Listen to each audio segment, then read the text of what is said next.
ৰঞ্জিতা সিংহ দত্ত।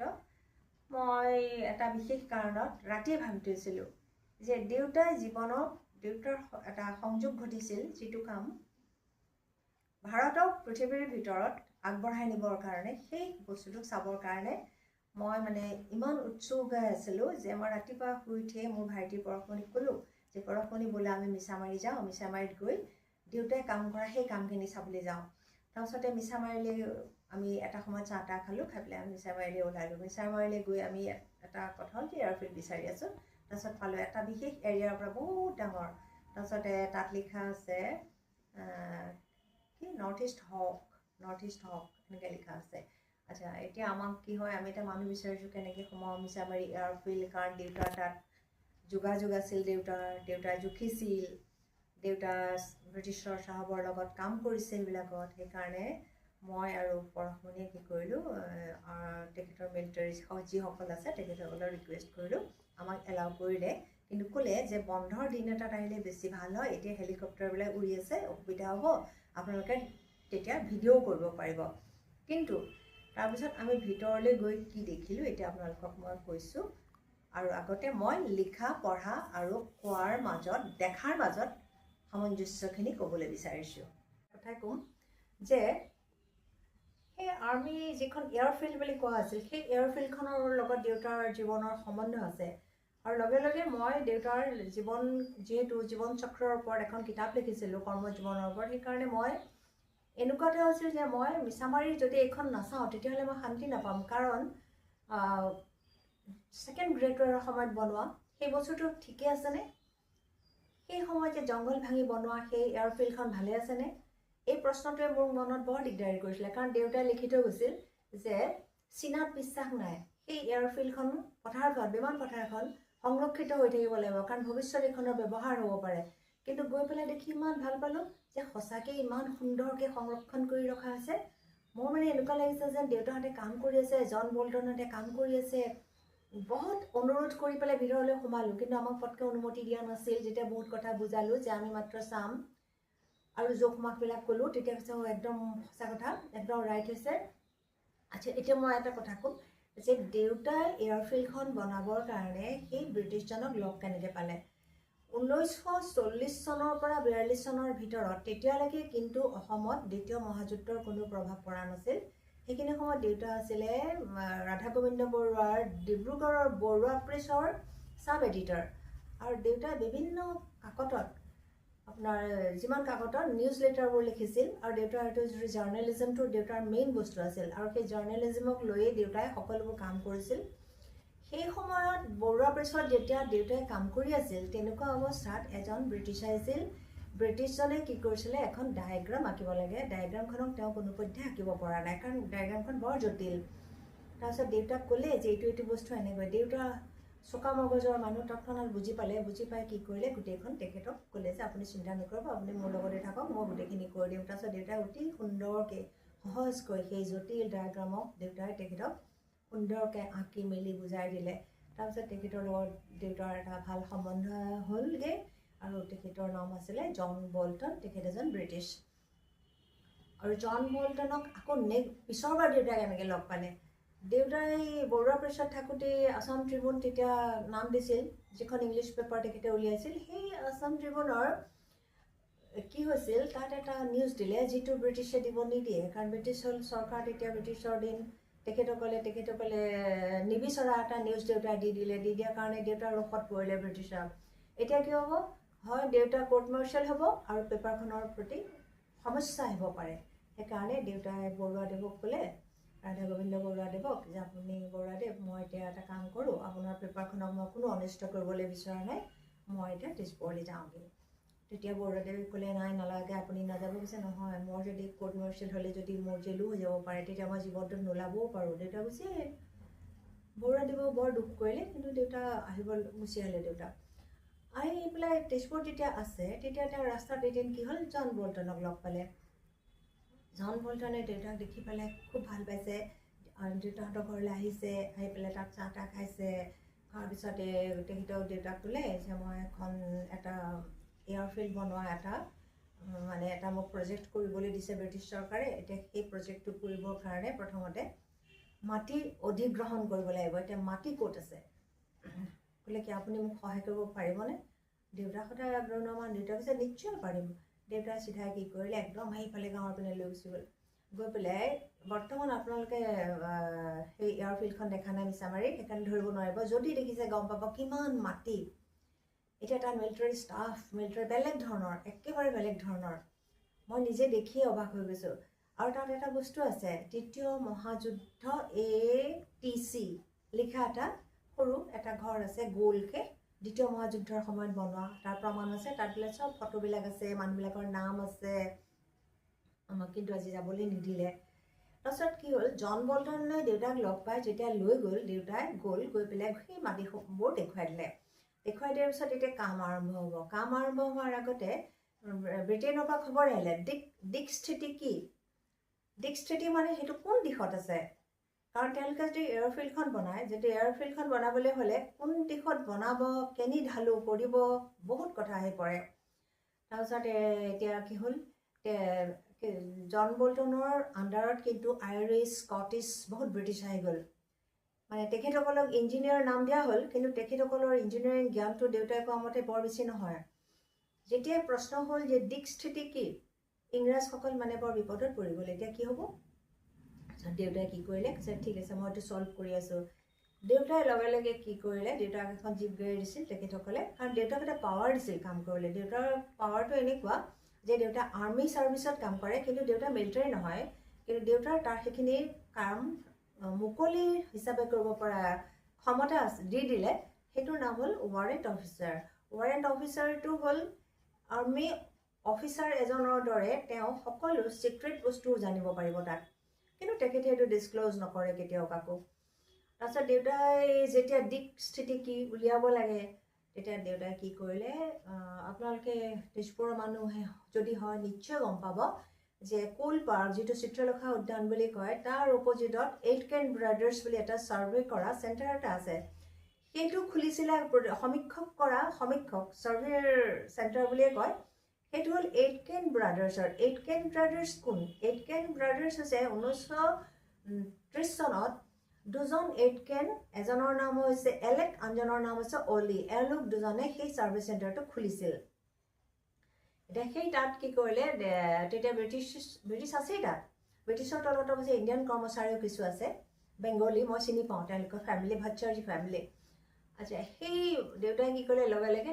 দেউতাক জীপ গাড়ী যিটো প্ৰয়োজন হয় ব্ৰিটিছে দি দিছিল সেই জীপ গাড়ী লৈ ইমিডিয়েট এইটকেন ব্ৰাদাৰ্ছৰ ওচৰলৈ আহিলে আহি পেলাই তেওঁলোকক ক'লে যে আপোনালোকে এখন টপ'গ্ৰাফিকেল মেপ আঁকি দিব লাগে সেই জেগাডোখৰৰ তাৰপিছতে আহি দেউতাই তেওঁলোকৰ হতুৱাই গোটেইখিনি কাম কৰাই পেলাই কি কৰিলে আকৌ নিজৰ গাড়ীৰে আহি পেলাই মানুহখিনিক এইটকেন ব্ৰাদাৰ্ছক য'ত থাকে তেওঁলোক থাকে বৰ্তমান তেজপুৰ কলেজৰ ওচৰতে এটা বিল্ডিং আছে RCC বিল্ডিং এটা আছে ব্ৰিটিছৰ তাত বহুত বস্তু কিন্তু এতিয়াও আছে সেই ঘৰটোত তেওঁলোক এতিয়া ইণ্ডিয়ান যিবোৰ আছে তেওঁলোক তাতে থাকে তেওঁলোকৰ কৰ্মচাৰী আছিলে ধৰি লওক হেড ক্লাৰ্ক বা কিবা কিবি এনেকৈ এতিয়া এটা কথাটো হ'ল যে দিক স্থিতি উলিয়াব পৰা অৱস্থাত হ'ল ইংৰাজীয়ে যিকেইজন ইঞ্জিনিয়াৰ আছিল গ্যাৰিছন এইটো এটা গ্যাৰিছন বুলি কৈছিলে গ্যাৰিছন ইঞ্জিনিয়াৰবিলাকৰ প্ৰব্লেমটো ছল্ভ হ'ল বাকীখিনি কাম কৰিলে এতিয়া সেইখন বনাব লাগে বনাওঁতে ক'লে যে 40 ডিগ্ৰী উত্তৰলৈ হেলনীয়া কৰিব লাগিব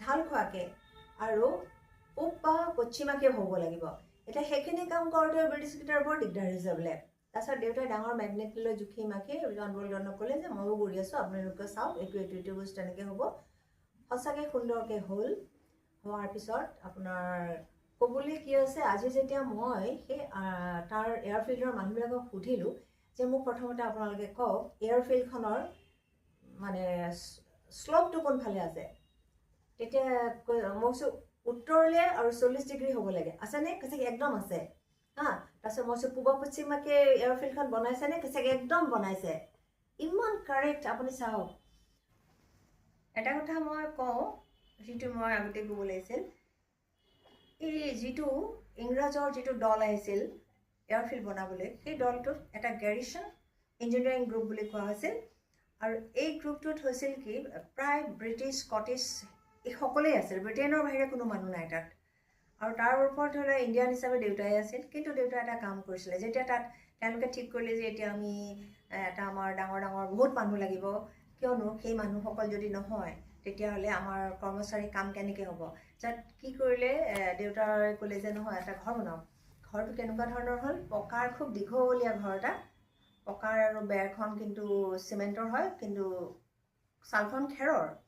এতিয়া সেই খেৰৰ ছালৰ ওপৰত আকৌ পাছত আমাৰ ভাৰতীয় যিবিলাক মানে ব্ৰিটিছ খেদা মানুহ তেওঁলোকে কিন্তু জুই লগাই দিছিল। সেইটো কোৱাৰ আগতে মই আৰু এটা কথা কৈ লওঁ যে এই এয়াৰফিল্ডখন বনোৱা কামটো কেনেধৰণে কৈছিলে, এইটো হ'ল 904 ব্ৰিটিছ শাখা নাম দিয়া হৈছিল। 904 ব্ৰিটিছ শাখাত পৰিছিলে। আৰু এটা কথা, জন বল্টননো ক'ৰ পৰা আহিল? জন বল্টনৰ আচলতে মালয়েছিয়াত তেওঁলোকৰ মালয়েছিয়া ব্ৰিটিছৰ কলনী আছিল। তেওঁলোকে কি কৰিলে, ইভাকুৱেট কৰিলে। যেতিয়া মালয়েছিয়াত ইভাকুৱেট কৰিলে তেতিয়া ব্ৰিটিছৰ মানুহবিলাক আহি পেলাই ভাৰতত সোমালহি। এইটো এটা বৰ সুন্দৰ পইণ্ট, এইটো মই আপোনালোকক জনালোঁ এতিয়া। তাৰপিছত এতিয়া কি হ'ল, কাম আৰম্ভ হ'ল, হওঁতে মানুহ লাগিব, চব যিমান আছে ব্ৰিটিছৰ মানুহ আহিছে, চব ব্ৰিটিছ, অভাৰচিয়াৰটো পৰ্যন্ত ব্ৰিটিছৰ। জন বল্টনৰ আণ্ডাৰত যেনবিলাকে কাম কৰিব, কিন্তু দেউতাৰ লগত মানুহ লাগিব। দেউতাই কি কৰিলে, তেজপুৰত তেওঁৰ বন্ধু বান্ধৱ যিমান আছে, যিসকল অলপ কামত ভাল, তেওঁলোকক লৈ গ'ল। তাতে থকা খোৱাৰ সকলো ব্যৱস্থা হ'ল। এনেকৈ থাকি পেলাই তেওঁলোকে গোটেই কামখিনি, মানে তেজপুৰৰ বহুত মানুহৰ তাত আচলতে ইনভলভমেণ্ট আছে সেই এয়াৰফিল্ডখনত। কিন্তু দেউতা যদি নাথাকিলেহেঁতেন কি সমস্যা হ'লহেঁতেন মই আজি নিজে গৈয়ে বুজি পাইছোঁ। কিমান মাটি দিছে ভাবিব নোৱাৰি। তাত আপোনালোকক মই এটাই ক'ম, অসমৰ ৰাইজক, এতিয়া দেউতাৰ কথা এটা কথাতেই মই হেৰি কৰিছোঁ যে চীনত বিশ্বাস নাই। দেউতাই কিয় কৈছিল চীনত বিশ্বাস নাই? চাওক, এতিয়ালৈকেতো আমাৰ চীনে আমাৰ ভাৰতৰ লগত কি কৰি আছে। পাকিস্তানৰ লগত লগ হৈছে, একেবাৰে ওপৰৰ কাশ্মীৰৰ ওপৰত তেওঁলোকে মাটি মানে ভাৰতৰ সীমাত দখল কৰিবলৈ লৈছে, বাংলাদেশত সোমাইছে।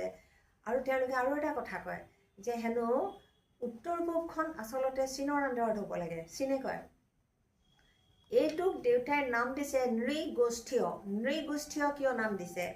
নৃগোষ্ঠীয় শব্দটোৱে, নৃ মানে নৰ, আৰু গোষ্ঠীয় মানে আপুনি জানে, গোষ্ঠী মানে বহুত মানুহ একেলগ হৈ থকা। এই গোষ্ঠীটোৰ কাৰণটো এইটোৱেই হ'ল যে প্ৰথম যেতিয়া আমাৰ উত্তৰ পূবৰ হিমালয়ৰ তললৈ যেতিয়া মানুহবোৰ আহিছিল, সেই মানুহবিলাকৰ প্ৰথম আৰম্ভণিটো হেনো হৈছিল, প্ৰব্ৰজন ঘটিছিল ইয়াংচি কিয়াং হোৱাংহো নদীৰ পাৰৰ মানুহসকল, সেইসকল মংগোলীয় হয়। আৰু আচলতে আমি এতিয়া হয়তো কোনোবাই ক'লে ক'ব কিয় কৈছে ৰঞ্জিতা, এনেকুৱা কথা নহয়। আমাৰ আচল গুৰি হ'ল মংগোলীয়। চীনে যিটো দাবী কৰিছে সেইটো একেবাৰে নুই কৰিব আপুনি নোৱাৰে। তেওঁলোকে এতিয়াও বিচাৰি আছে এইটো বস্তু। অৰুণাচল নিজৰ বুলি কৰি দিছে, এইবোৰ আমাৰ মানুহ। এতিয়া আমাৰ মানুহ, অসমীয়া মানুহৰ মাজত সাধাৰণতে বহুত মানুহৰ মুখবিলাক অলপ ট্ৰাইবেল ফেচ এটা আছে। মানে আমি আচলতে এটা ট্ৰাইবত পৰা মানুহ বেছি আছোঁ ইয়াত, এতিয়া মিহলি হৈ গৈছে। কিন্তু হয় এইটো কথা, কিন্তু সেইবুলি মই চীনক ছাপোৰ্ট দিয়া নাই। চীনক মই ছাপোৰ্ট কেতিয়াও নিদিওঁ। দেউতাই মাত্ৰ এটা কথাত মই মানে আজি দৌৰি যে গ'লোঁ, কাৰণটো কি? দেউতাই কৈছে যে যিখন এয়াৰফিল্ড মিছামাৰীত বনোৱা হৈছে, সেই এয়াৰফিল্ডখন অতি প্ৰয়োজনীয়, সেইখন সংৰক্ষিত কৰি ৰাখিব লাগিব। এই কাৰণেই যে চীনত বিশ্বাস নাই। চীনে আমাক আকৌ কেতিয়াবা বুকত কামুৰিব। কাৰণ চীনে অসম মানে নৰ্থ ইষ্টক লওঁ লওঁ কৰি আছে। সেইকাৰণে তেওঁলোকে বিভিন্ন উপায় উলিয়াব। আৰু হৈছে কি, এই মিছামাৰীৰ যিখন এয়াৰফিল্ড আছে, এটা বিশেষ কাম ইয়াৰ এইটো কি যে দ্বিতীয় মহাযুদ্ধৰ সময়ত কি কৰে, কলিকতাৰ পিনৰ পৰা কি কৰে, কিছুমান এৰোপ্লেন বম পেলোৱা এৰোপ্লেন আহি পেলাই তাত পৰি ৰিফুৱেলিং কৰে, তেল ভৰাই আকৌ বম পেলাবলৈ বেলেগ জেগালৈ গুচি যায়। আকৌ শেষ যেতিয়া হয় আকৌ আহে। এইদৰে বিমান আপোনাৰ অৱতৰণ ঘটে, আকৌ উৰি যায়। এনেধৰণে বিমানৰ চাল চলন অনবৰত ঘটি আছে। এতিয়াও হয়তো তৃতীয় মহাযুদ্ধৰ যিটো আখৰা দেখা গৈছে, পৃথিৱী বৰ্তমান তৃতীয় মহাযুদ্ধৰ পিনে গৈ আছে। এই এয়াৰফিল্ডখন অতি প্ৰয়োজনীয়, আৰু অতি প্ৰয়োজনীয় বস্তুটোকেই মই চাবলৈ গ'লোঁ যে সঁচাকৈ দেউতাই ভবাৰ দৰে সংৰক্ষিত হৈ আছেনে? আছে। মোৰ খুব ভাল লাগিল। আপোনালোকে বিশ্বাস কৰক, মই যেন দেউতাক দেখিছোঁ, জন বল্টন চবেই যেন কাম কৰিছে। তাৰপিছত এই সুন্দৰ এয়াৰফিল্ডখন হৈছে, তাত গোটেই ষ্টাফবোৰ থাকে, প্ৰকাণ্ড এটা এৰিয়া। এতিয়া মই এটাই ক'ম যে দেউতাই পূৰ্ণনাৰায়ণ সিংহ বোলা মানুহজনে তেজপুৰত এখন ইউনিভাৰ্চিটি হ'ব লাগে বা কিবা এটা হ'ব লাগে এইটোকে চিন্তা কৰা নাছিল। দেশ ৰক্ষাৰ কামতো মন দিছিল। ভাৰতবৰ্ষত এটা বস্তু দি গৈছে যে উত্তৰ পূবত এখন এনেকুৱা বস্তু লাগে যি চীনৰ ওপৰত ভৰসা কৰিব নোৱাৰাৰ বাবে যেন ভাৰতবৰ্ষ ৰক্ষা পৰে। ৰাইজ এইটো এটা সাংঘাতিক বস্তু এইটো মোৰ অন্তৰৰ সৈতে মই সকলোকে জনালোঁ কথাষাৰ আপোনালোকে নিশ্চয় বুজি পাইছে ধন্যবাদ ভালো নহয় নৰ্থৰ পিনে ভালো বুলি কৈছে নৰ্থৰ পিনে ভালো চলি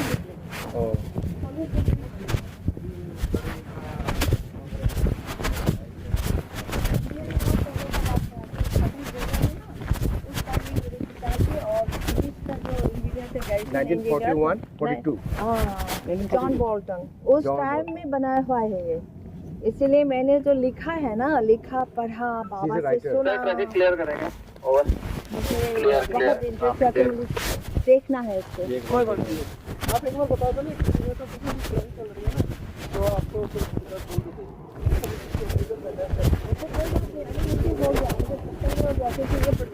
होना चाहिए पिताजी ने लिखे गए हैं कि ये अभी ग्रेट और होने वाला है sir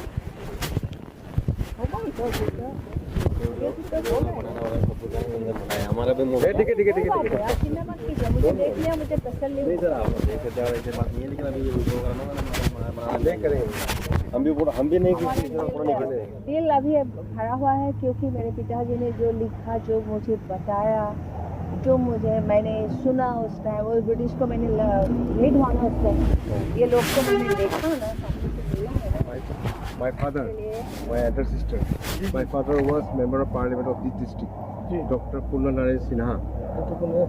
That time he was when 1941, 1942, he was a warrant officer.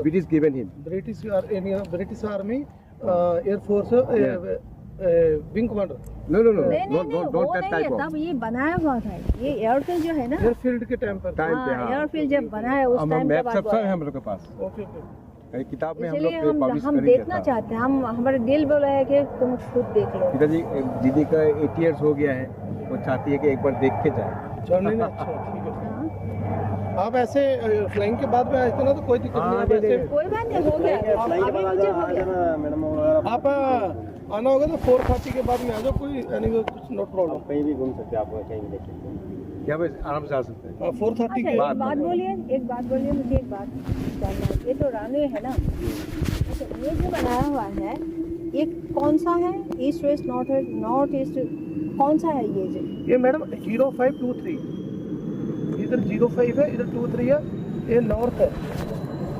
Waste मुझे एक बात ईस्ट वेस्ट नॉर्थ साउथ ये जब बनाया था ना एयरफील्ड ये 40 डिग्री वेस्ट नॉर्थ पे थोड़ा सा ऐसे स्लोप करके बनाया हुआ स्लोप करके बना हुआ है हाँ स्लोप करके बनाया हुआ है और ये है ईस्ट एंड वेस्ट वेस्ट मेरे पिताजी ने लिख दिए हैं ईस्ट एंड वेस्ट का है और मेरे पिताजी ने बोले कि ये जो है ना अभी जो दुनिया में चल रहा है फिर एक बार आ जाएंगे अभी 3rd ग्रेड पर आने वाला है ना ये बहुत जरूरी है ये एयरफील्ड जो है ना वो बहुत जरूरी है क्योंकि बॉम्बिंग के टाइम में क्या होगा बॉम्ब फेंकने के लिए जाएंगे एरोप्लेन आएंगे आगे रिफ्यूलिंग करेंगे चले जाएंगे इसका इस एयरफील्ड की बहुत अभी वैल्यू है हाँ देखिए जब जॉन बोल्टन था ना ब्रिटिश उस टाइम में क्या हुआ था वो हमारे पिताजी को मिला बोला कि हमको तो कुछ पता नहीं है आप थोड़ा मेरे साथ काम कीजिए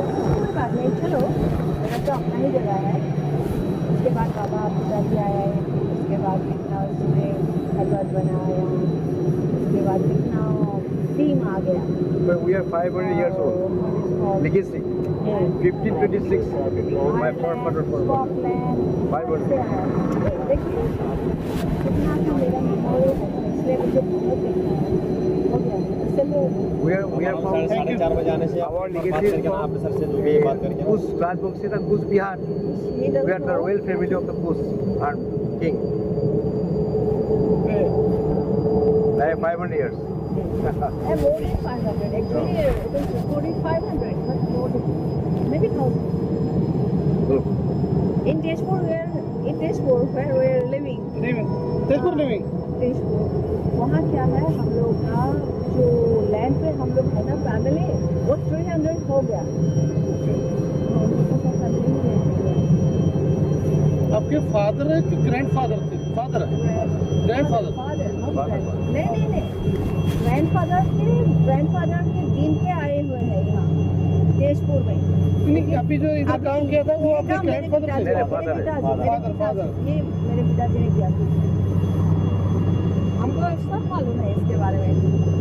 तो आसाम में उनका नाम है तो मैंने one of the honest politician donated many lands ये तो लैंड उसी ने ही निकाल के दिए थे ब्रिटिश को। उनका बोला मुक्ति कि भी है। लैंड चाहिए, मैंने बोला कि कौन जगह जगह चाहिए। हाँ, मेरे पिता ने बोला चलो, बर्तन को बोला हम दिखा देते हैं आपको, तो खाली पूरा ऐसा। अच्छा थैंक यू, थोड़ा सा हेल्प किया और मुझे तसल्ली हो अगर गया। आप 4:30 को आते तो एवरीबॉडी नॉट प्रॉब्लम। फिर एक बार आएंगे 4:30 के बाद ही आने तक 4:30 एनी डेट एनी डे। 4:30 और अगर संडे को आ सकते हो और अच्छा है। दुनिया को बोलना है संडे को हॉलीडे रहता है, संडे को